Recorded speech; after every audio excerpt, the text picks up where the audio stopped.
My name is Ben. I'm a 25-year-old office worker. I have a girlfriend my age that I have been dating since the second grade of middle school. I was getting used to my job and was beginning to think that it was time to marry her. I decided to propose to her on Christmas, so I talked to her and our mutual friends and planned the day. I secretly made reservations for a restaurant and a suite at the luxury hotel that she had always wanted to go to and waited excitedly. It was about 3 months before Christmas when I started to feel that she was acting strangely. She and I were living together, but she started coming home extremely late and working on holidays. She started talking to me less and less and often avoided me because she said she was tired. I knew this was not a good thing, so I decided to talk to her when she was home on her day off. Recently, your overtime work and holiday work have suddenly increased. Are you that busy with work? What? Can you please not talk about work on my day off? It's none of your business if I'm busy. None of your business, you say. It's only normal to at least be worried, right? I didn't ask you to worry. You suspect me of cheating on you anyway, don't you? I was genuinely concerned about her, but she seemed to think I suspected her of cheating on me. I never suspected of you cheating on me. On the contrary, can you tell me why you would say such a thing? I'm just saying it's a common story. I can't relax at home at all because of you, so I'm going out. No, wait a minute. I'm not done talking. I tried to keep her from ending the conversation. However, she let out a sigh of annoyance, got ready to go out and left. Although I distrusted her attitude, I decided to assume that it must be a kind of malice since we had been together for more than 10 years. Her behavior did not improve after that. In fact, she started going home in the morning instead of coming home late at night. I had a lot of work to do toward the end of the year, and time passed without any improvement in our relationship. Although I had my own unexplainable insecurities, I believed that we would be able to return to our former relationship after I proposed to her on Christmas Day. A few days later, it was finally the day before the proposal.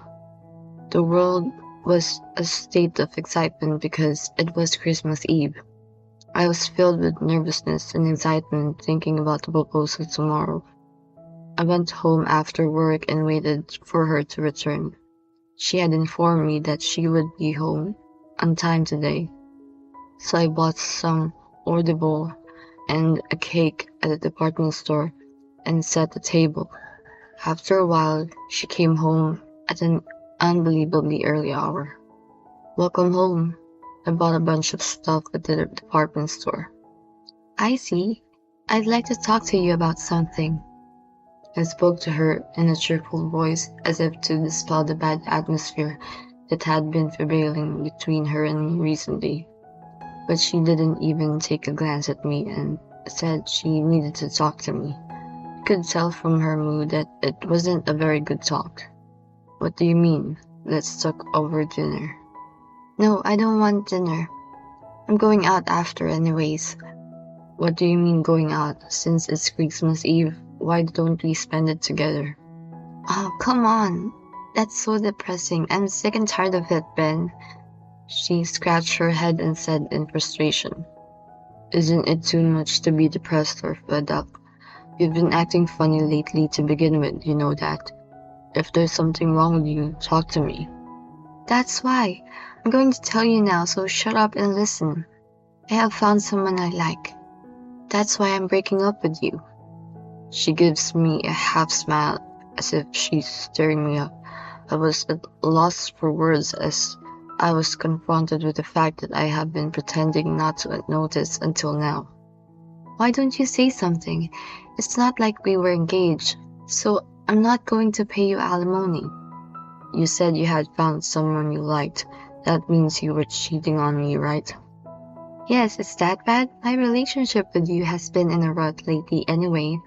Unlike you, my new boyfriend is good-looking and well-paid. I knew you were cheating when you've been coming home late and working on your days off for the past 3 months. You didn't notice at all, so it was a piece of cake. I am pregnant with this child, so can't you just break up with me and stop talking about it? She seemed to have completely opened up and blurted out her betrayal with a weary smile on her face. Why didn't you break up with me when you found someone else? There was no particular reason. It was just a hassle. Oh, stop whining and being such a wimp. That part of you really gets on my nerves. I was incredibly damaged by what she said to me. I was speechless and she started to pack up her things.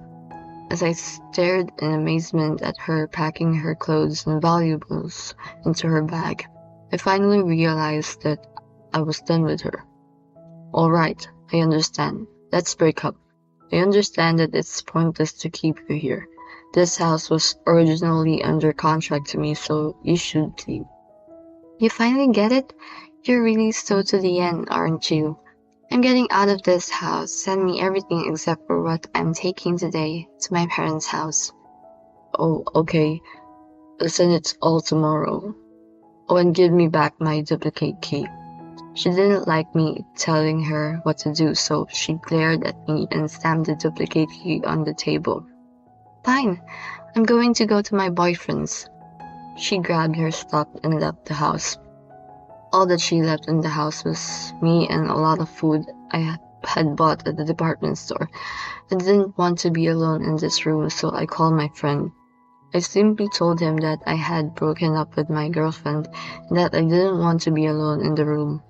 After a while, he called me. My friend and my friend's girlfriend came together. Sorry to bother you this evening, okay? No, don't worry about it, but that doesn't matter. Are you okay? My friend's kind words made me cry. Both my friend and his girlfriend were the ones I asked for advice on proposing to Alma. My friend and his girlfriend were looking at me with sad faces. I know it's not okay, but it just doesn't feel real. That's right. But why did you decide to break up? She was cheating on me. She revealed it to me today. She's pregnant with her cheating partner's child. My friends gasp when they hear my words. I had noticed something strange about her for the past 3 months. I had no idea she was cheating on me. It's funny that I was planning to propose to her without knowing anything about it. I couldn't hold back my tears. You didn't do anything wrong. I just wish there was something I could do to get back at her. You were not engaged, so you can't get alimony or anything. If the cheating partner was married or something, I'd tell his wife about it. Ben, do you know anything about the cheating partner?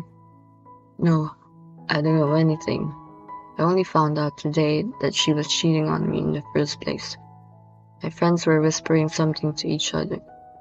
I don't know if you're okay with this, but maybe we can find out who she's been cheating with. Maybe we can get some payback. Payback?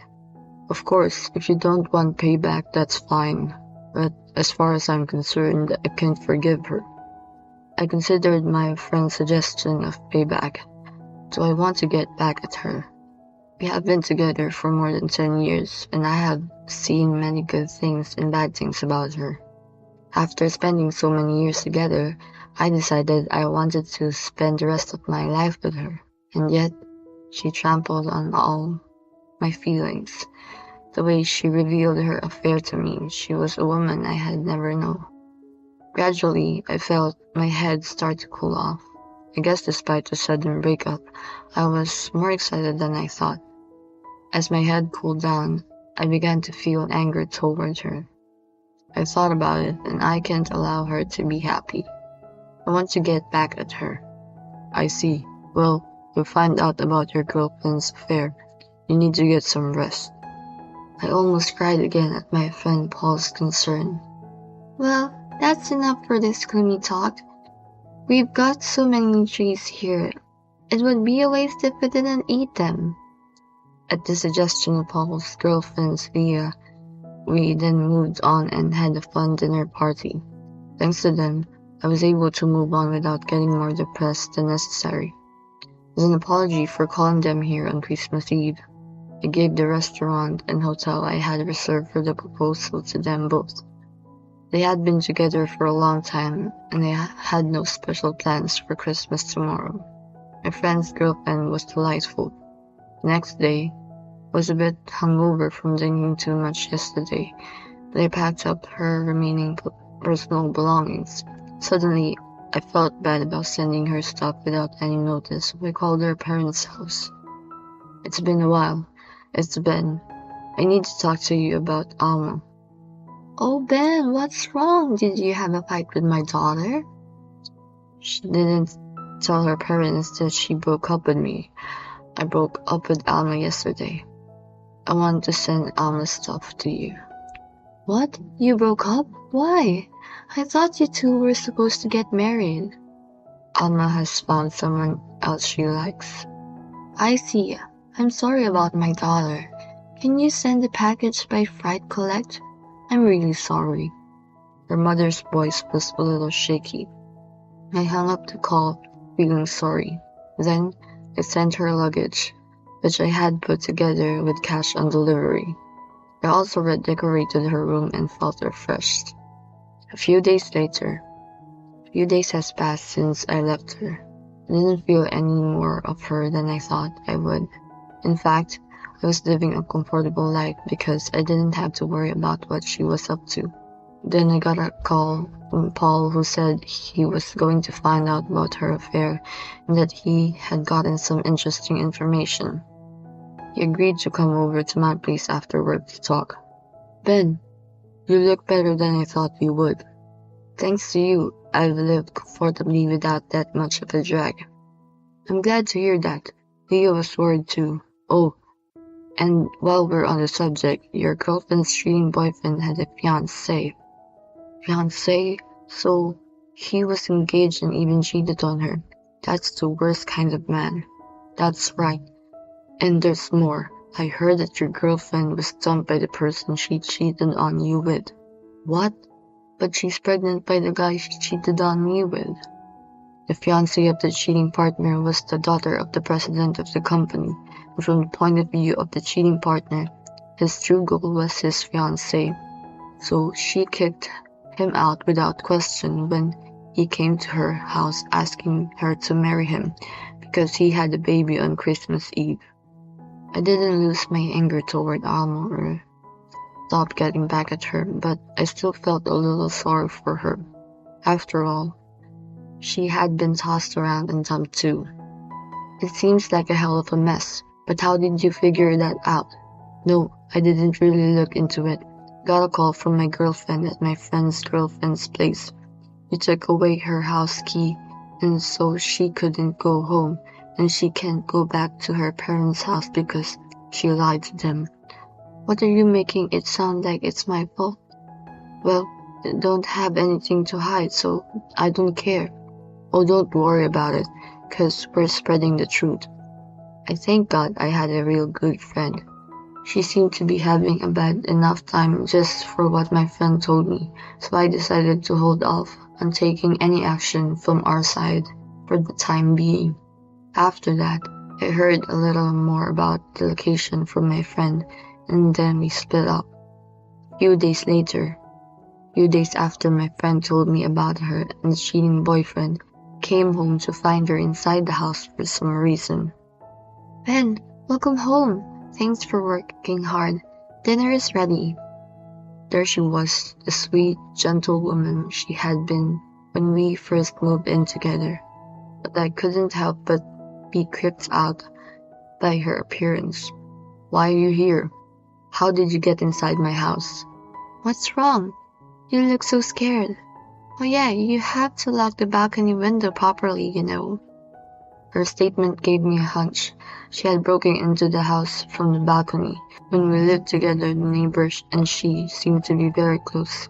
So she must have entered the house through the balcony from next door, saying she had lost the key or something like that. You're trespassing. If you don't want me to call the police, get the hell out of my house. Why would you say that? I'm your future wife, aren't I? I don't understand what you're talking about. Just get the hell out of here. What? Are you still mad at me about the other day? It was just a small quarrel. Let's make up. I could only see her as an outsider in front of me. I was fed up with her acting as if what she had said to me the other day had never happened, and her insistence that we make up.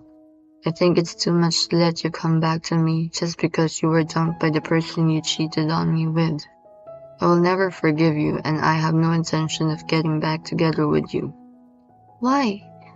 You even made plans to propose to me, didn't you? Because I know. The woman I wanted to marry was gone the day we broke up. I had nothing more to say to you. I will either call the police or you can leave on your own. I don't want to. What am I going to do if even you dump me? I'll do anything. Please, let's start over. I decided to call the police because we were not getting anywhere talking like this.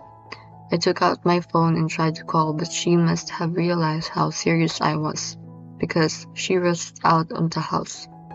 After watching her walk away from my apartment, I visited my neighbor. As expected, she said she had lost her keys and had broken into the home through the balcony from next door. I told the neighbor that I had already broken up with her and that things were a bit complicated and I didn't want to get involved. The neighbor seemed to have only helped her out of the goodness of his heart and promised not to do anything like that again in the future. After that, I had laid the groundwork with a neighbor. I called her parents' house. I'm sorry to contact you on such short notice. I need to talk to you urgently about Alma. Oh, Ben, did my daughter do something again? Alma was trespassing on my house through the neighbor's balcony today. I tried to call the police, but she ran away. She did what? That girl is out of her mind. The other day I received the consent certified mail. It's a demand for alimony. Oh, I was told that the person she cheated with has a fiancé. If the fiancé is asking for alimony, he must have been officially engaged, so she'd better straighten up and pay the alimony. After I heard from you, I disowned my daughter. That's why I couldn't get in touch with her at all. Anyway, I'm sorry for all the trouble she's caused you. If she still bugs you, you can call the police without mercy. Her mother sounded so tired that I could tell just by her voice, but it was none of my business, so I just told her what I had to and hung up. A few months later, recently I heard about what happened between her and her affair partner. For the sake of clarity, I will refer to Alma's cheating partner as Fred and his fiancée as Jolene. First of all, Alma and Fred got married at Jolene's request. After the child was born, a DNA test was conducted to be sure, but it was confirmed to be Fred's. Both Alma and Fred had been demanded a considerable amount of alimony from Jolene, but neither of them was able to pay. So now, the couple is working day and night at a factory owned by Jolene's family and collecting all but the minimum necessary money as alimony payments. For now, neither Alma nor Fred are running to other men and women, but their relationship is troubled and they fight daily. She tried to tell her old friends and acquaintances about her complaints about her current difficult life, but this time, the circumstances that began with her affair came known to all those around her, and they all cut her off. I also received an email from Alma complaining about her marriage to Fred and demanding that we get back together, but I did not reply to it and blocked the address. Jolene contacted me directly only once. Jolene apologized for what Fred had done, even though it was not her fault, and gave me an explanation of how Alma and Fred would be treated in the future. Alma and Fred are now paying the alimony for the broken engagement and the affair. Even after all that is paid, there's still the embezzlement money that's still waiting to be repaid. Fred has taken the liberty to spending Jolene's money to pay for his estate's with her and other expenses, and so they both agreed not to turn him into the police on the condition that he and his wife would spend the rest of their lives making repayments. Since Fred's child who was born to Alma was innocent, the child was adopted by a couple with Jolene's family who had been unable to have children. I had done nothing special myself, but somehow Alma and Fred had fallen into a life of despair. I had never been in a relationship with a woman other than my girlfriend, but I had a good feeling with the woman I met at the wedding of a couple of friends who helped me this time. I am enjoying my new love, while my friends are helping me recover.